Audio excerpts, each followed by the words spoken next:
took on all comers and won.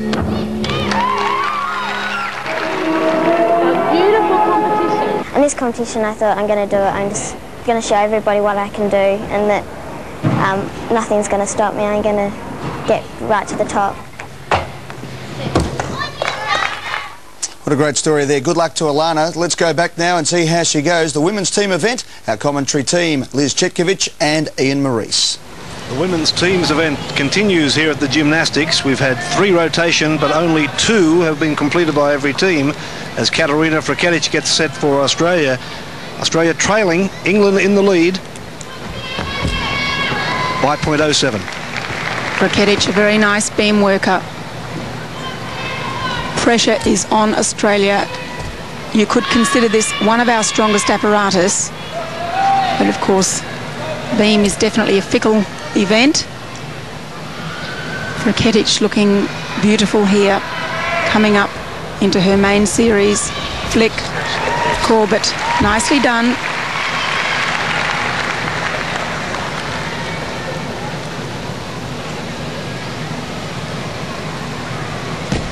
Front salto, she's on.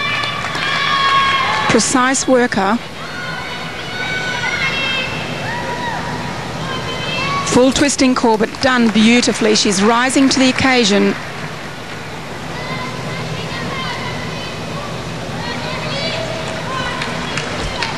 Change leg, side leap to prone support. Beautifully done once again. And here will come the real test. The dismount. When you're nervous, it's extremely hard, and let's hope Frketic can put it right up in the air. Oh, she does a beautiful job. And what a performer under that pressure. 15-year-old Katarina Frketic rising to the occasion. Great performance. And what's important on beam is that first team member has a steady performance, because when they make errors, the rest of the team just gets more and more nervous.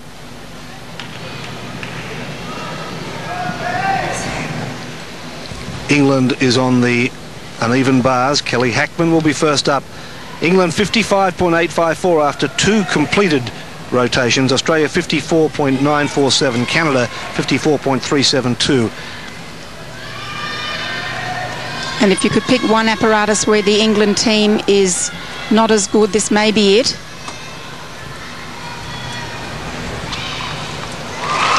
Cast full, giant 1.5 to reverse grip, Healy turn, little bit messy.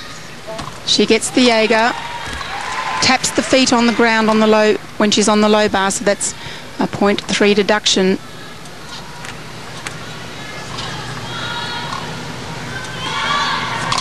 And double front, just manages to stand on her feet, so there's a good performance from the first girl from England. Katarina Frketic, a 9.237 for her opening routine on the beam. Good start for Australia.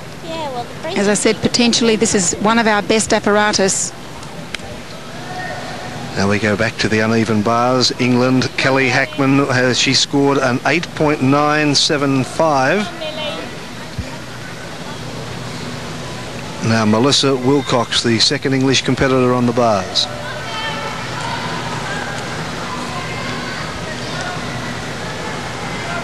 England continues to score pretty well. Yes, they do. It's interesting. It'll be interesting to see what their top 2 performers can pick up on this apparatus. A little bit short on that cast. The body line's not as good as they might be. There's Ginger. It's a bit low and catching under the bars, legs apart. So the quality of this routine, not in the same class as we've seen with the Australians. However, stability counts for a lot as well. Looks almost like a high bar set. Hardly using the low bar, and counter swing to the low bar there. Lacking amplitude. Ideally it should go to handstand. So Wilcox, a steady bar routine, and let's hope that the judges differentiate for the difference in quality Coach is happy, Vince Waldruck. She's obviously worked to her capacity and isn't that very important. Katie Rowland will be the last Canadian competitor for the night because this is their last apparatus.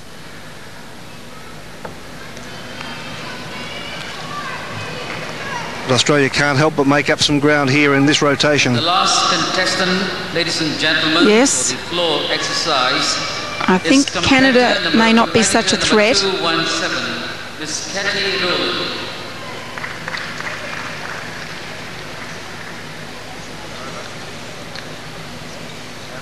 Whatever happens, it looks like going down to the wire. Certainly does.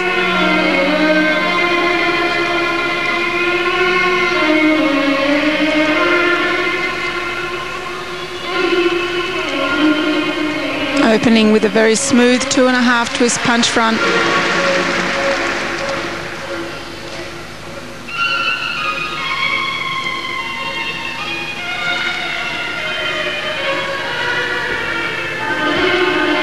Attempted triple twist, travels backwards and really not quite square.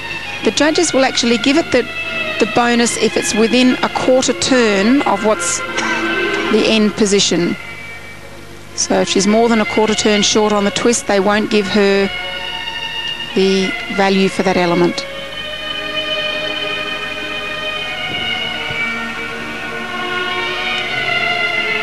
Lovely interpretation of the music.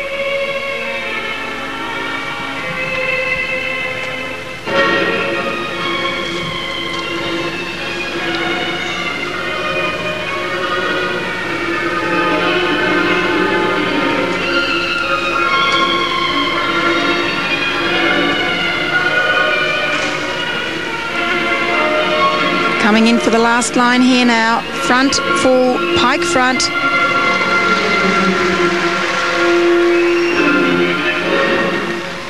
A reasonable floor from Rowland.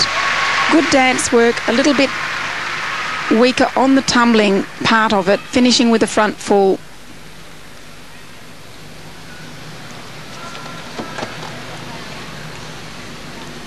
We anxiously await a score for Anika Rita, which I'm sure will come up in just a moment. And here's that front full pike front.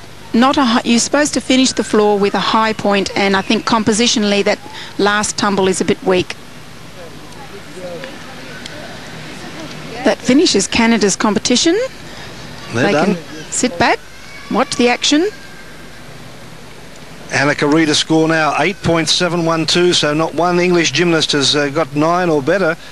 And that is going to hurt because so far all 3 Australians have scored on the 9s in beam, and we have here Zena McLaughlin. In fact, the worst Australian score so far is 9.112. Good position to be in. Starts with layout, flick, flick, nicely done. Full turn, that's one of the compulsory elements. Pike jump, that's called a chen, that's a tuck open swing down to the beam. Such a lovely line for McLaughlin.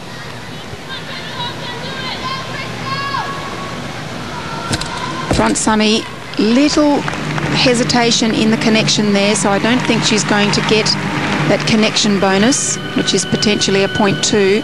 The judges are very severe on awarding those bonuses. Waiting a long time. Corbett full twist. Compositionally, she's using elements from quite a variety of groups. There's up to 0.3 for general composition. Change leg leap. Once again, a hesitation between those 2 leaps. I think Zena's holding back just a touch. Very elegant. Came 4th in the Goodwill Games a couple of months ago on this apparatus. Thinking a lot about the dismount. Here she comes, double pike, and she sticks it, so that is wonderful for Australia. Now, by my calculations, a good score here for Zena could give Australia the lead at the end of this rotation, because all of the England scores are in. We only await Zena McLaughlin's score, and it looks as if it's going to be pretty good. There's that superb series, lay out onto the beam, followed by 2 flicks. Coach Peggy Liddick. There is a score.